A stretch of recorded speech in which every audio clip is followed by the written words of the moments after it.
How's it going, everybody? It's Riley's Redzone here, and in today's video, I'm going to give my Week 3 NFL predictions.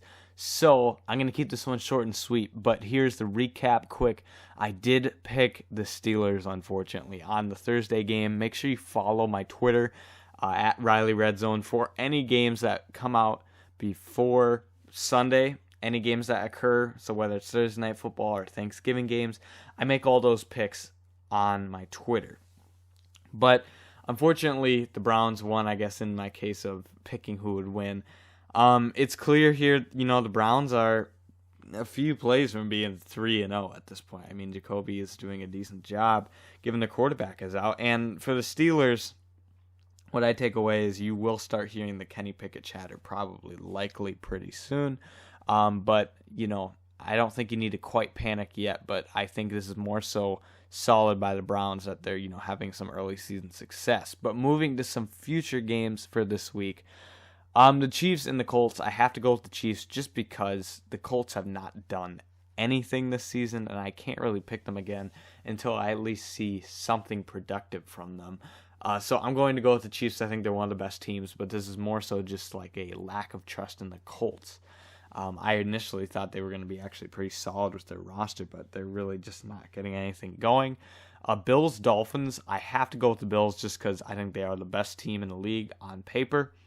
I've had that since the beginning of the year, and at the moment that seems true. I do think the Dolphins will give a great fight. They've been very, very solid this season, so I expect them to be right in this ball game. On paper, I can't pick against the Bills, really against anybody right now. So I have to go with the Bills, but at some point they'll trip up. I don't know if this is the week, though. I think the Bills win this one. The Raiders and the Titans, I've been a little disappointed by the Titans, so I'm going with the Raiders. I think that Carr and Adams connection could be solid this week. So I'm going to go with them there, and it could potentially be a close one. This next one is purely feeling based. I like to take a few upsets, and this is my probably one out of the 4 upsets I'm taking this week that I kind of just have a random feeling that this could happen. The Ravens on paper do have, I'd say, a better roster. The Patriots have had a bit of a disappointment at times, but I really think that they have a shot here. I think this is just kind of a trip-me-up game, based on the weather and everything, like the home field advantage. I think the Patriots could have a shot here, so I'm going to take them in an upset. I know that's a bit bold, but I think that they could get it done. Bengals and Jets, I know the Bengals haven't done anything either this season like some other teams, but I'm not ready to hit the panic button. If there was a team that they can still get it done against, it might be the Jets. So credit to the Jets for beating the Browns, but I really think that the Bengals have to be able to break the spell at some point here and get a win. Now, I'm going to say this. I almost picked the Commanders. I think the Eagles and Commanders is going to be the sneakiest game this week. I think this one could come down to the wire. I almost even picked the Commanders. At some point, I just think that the Eagles can't keep this well of a season going. I think they're doing great. I think they're going to win the East, but at some point they'll have to trip up. And then Lions and Vikings, I mean, it's unfortunate. Like, the Lions have been playing phenomenal.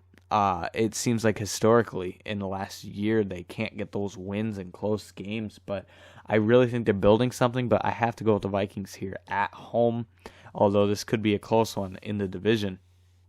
Another division game, we got the Panthers and the Saints. Another one based on kind of feeling, but more so last week. Jameis was not good, and I can't see that happen again this week. And I honestly don't have the trust to really take that. So this is more so playing it safe with the Panthers, even though it's an underdog. It's just Jameis can either put up 35 because of himself and win you the game, or he's going to do what he did against the Bucs last week and, basically give the game away in a matter of 2 minutes, completely flip the script. So I'm going to go with the Panthers. Texans-Bears might be the toughest game this week, another one, because they're both, on paper, not very good teams, but I think the Texans have been actually playing it pretty close this season. At least getting a tie with the Colts was impressive. So at some point you think they got to get a win. And for that reason, I'm going to go with that over the Bears, although they are also a team that on paper sees not as good, but they've actually had some success, I'd feel like, on offense this year, even if they haven't, won both games.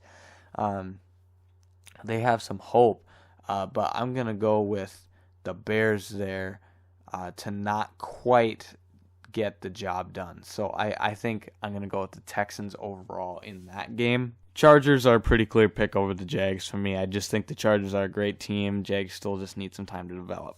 Now, I think perhaps the best game this week is Packers-Bucks, and I'm very split. I do think that, the Bucks having their third receiver be likely the number one on Sunday. I'm going to go with the Packers. I think at some point things just have to bounce back and make their way back even. So I think the Packers are going to get back to what they normally do.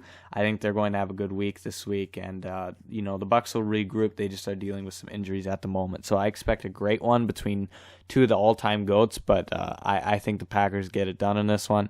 Rams, Cardinals, I'm going to go with the Rams, even though the Cardinals they kind of did it backwards. I expected them to start on fire week one and then kind of slow down, but they absolutely did nothing week one, but then they somehow won in overtime last week off fumble recovery. But I think I'm going to go with the Rams. It's a close situation, but I think the Rams on paper have a slightly better roster, so I'm going to go that direction. Falcons and Seahawks, another one like the Texans and Bears of two teams I don't think are honestly very good.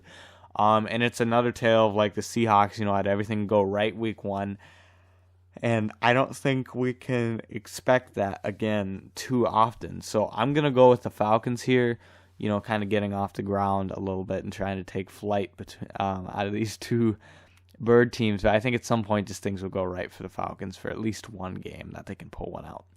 Niners, Broncos, on paper this is difficult because I remember the Trey Lance injury and thought, okay, why is this not flipping the Broncos' way? But Jimmy G is actually a decent starter, he is absolutely solid as a spot, in the spot they're in, they got lucky that they kept him around because he is, a very solid game manager, which feels like exactly what the Broncos need to do as they have kind of lost games because they haven't really tracked time well.